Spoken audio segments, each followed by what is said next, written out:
It mightn't be much, but it's home on the road. Yeah. This place. Oh, I think it's great. Okay. It'll probably... Let me get my cheat sheet here. Okay. Looking back on your days with Taste, how do you feel about like what you, Wilson, and McCracken did? What did you learn about that you later carried on to your solo career? And how do you feel about like the music you did then today? So you just want me to answer that? Yeah. When you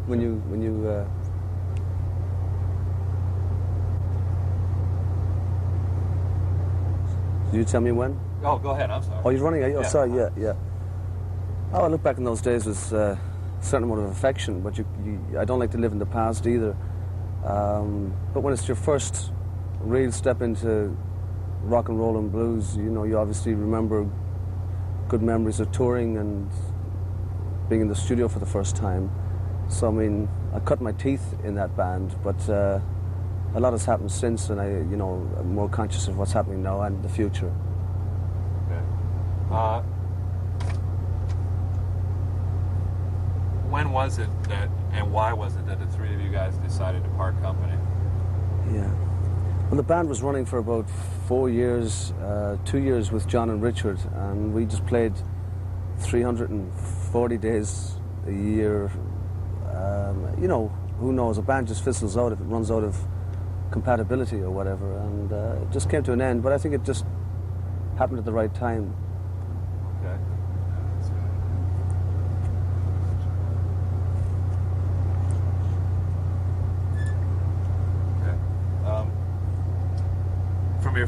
From your very first solo album on Chrysalis, now it's on Chrysalis, back then it wasn't, but you had Jerry McAvoy. You two obviously have a special relationship and you feed off it against each other. What is it, how would you describe your relationship with him?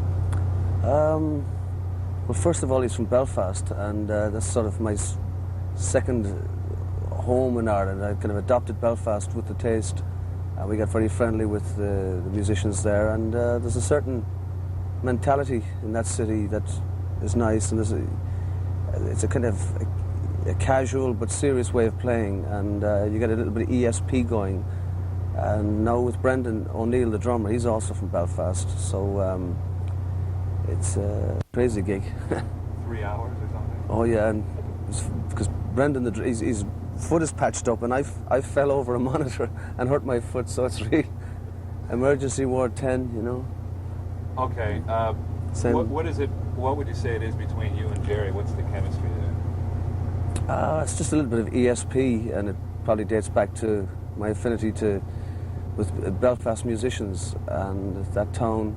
It's just a sort of a humour that you can bounce off. Also, there's, certain terms of reference. A lot of people around there listen to a lot of R&B records, and it just a lot of shortcuts mentally, which is great. Okay. Martin do for you on keyboards, and why did you stop using keyboards? If you could talk about that. Sure.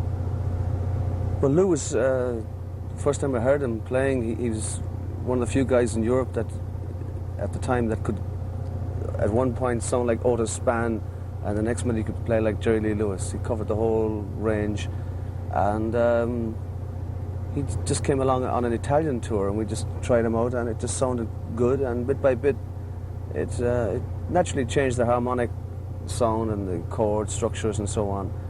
And we had recorded a couple of albums together, but after about 5 years, I felt like going back to the guitar, bass, and drums idea, and because it's more freeform and more rhythmic. But certainly, he's an A1 player. It's great. Do you miss having that fill where you can lead off of it? You know what I'm saying? That you don't have to play those chords because he's filling in there or whatever. Yes and no. I mean, yes, from the point of view of naturally every other musician playing with you is an inspiration. But no, from the point of view of you being responsible for the chords and the chops and the leads, and just for the openness of the trio sound. Okay. Okay, I'm a big blues fan, and obviously you are too.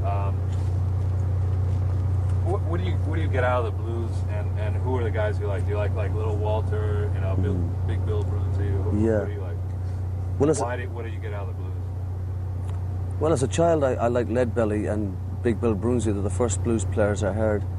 and it was like more acoustic blues, country blues, and but obviously growing up on rock and roll and folk music, I soon looked behind the rock and rollers and found people like Jimmy Reed and ultimately Muddy Waters, and but like any European, educating yourself in the blues was a slow process. You had to dig out this record and that record and eventually put the whole picture together.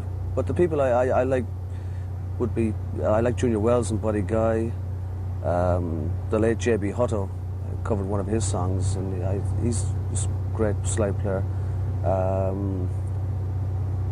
I like Albert Collins a lot, and but I still have a soft spot for the old acoustic players like Scrapper Blackwell, Blind Boy Fuller, Blind Lemon Jefferson, people like that. All right, since '69, you've had like 18 or 19 odd albums. Through all of that, you've stuck with your music, whereas other groups saw the shift in musical tastes and tried to mold their sound to fit those tastes. Yeah. You stay true to your roots. Why? Well, I just, you have to believe in yourself, and I can't really chop and change every other year. I mean, when different fads came out, people were saying to me, "Oh, Rory, come on, you got to sound like Gary Glitter, and you got to sound like T-Rex, you got to sound like every new shift." But I mean, I'm not a blues purist to the point of distraction, but I do believe that in blues, rhythm and blues and rock and roll should be kept fairly untampered with.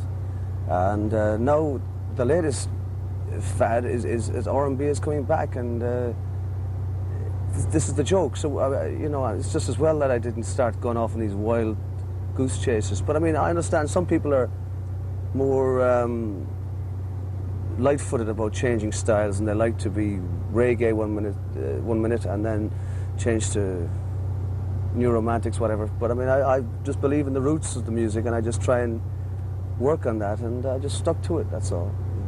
Yeah, It helps. All right, Yeah. Robin Trower and you're both in a similar situation, trying to get a record deal and the whole thing.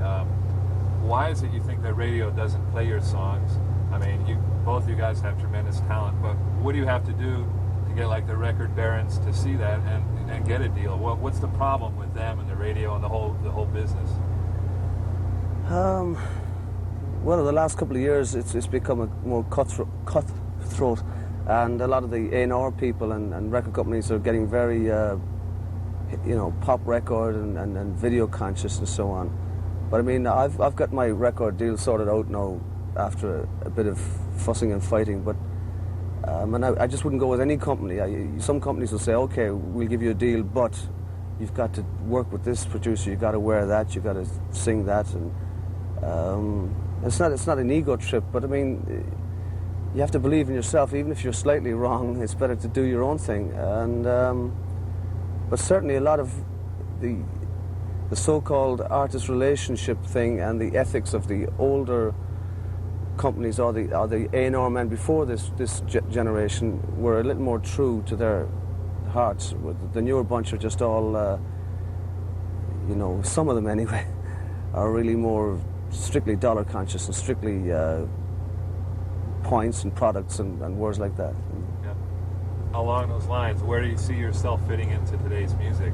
How do you want to be seen or heard? And what's important for you now in terms of your goals? What do you want to do with your music? Well, I have musical goals inside and in my mind, which is a very abstract way to live, but that's the only way I can live. I just work from day to day, week to week, as opposed to having, the album, the video, the tour, the stew, you know what I mean? I don't like big projects, but of course that's not the Dale Carnegie way of living, but I'm happy as long as I can proceed, but I see, all I try to do is to say that I play with my heart and my soul, and I have respect for the roots of the music that I play, but I would also like to be contemporary and valid today. And I don't think that's a whole contradiction either. Okay. It still must be, when you're at a gig and you're getting that feedback from the audience, and you see that guy in the front row, and you're looking at him, and you know that he's digging your music, and he knows where you're coming from. What sort of satisfaction reward do you get out of that when you see someone there and who's getting off like that? It's great, you know. You don't analyze it, obviously, but also it's good if you can actually communicate with people, an audience, young or old, and not strictly on a blues educational type thing. I don't agree with that either, because that's snobbery. But if you can actually play from the heart with the real truth there, and you can communicate by any means, whether it's the tempo or the way you present the song. But if you can turn people on, I mean, that's the oldest reward in the book for entertainers, you know, for musicians. Okay.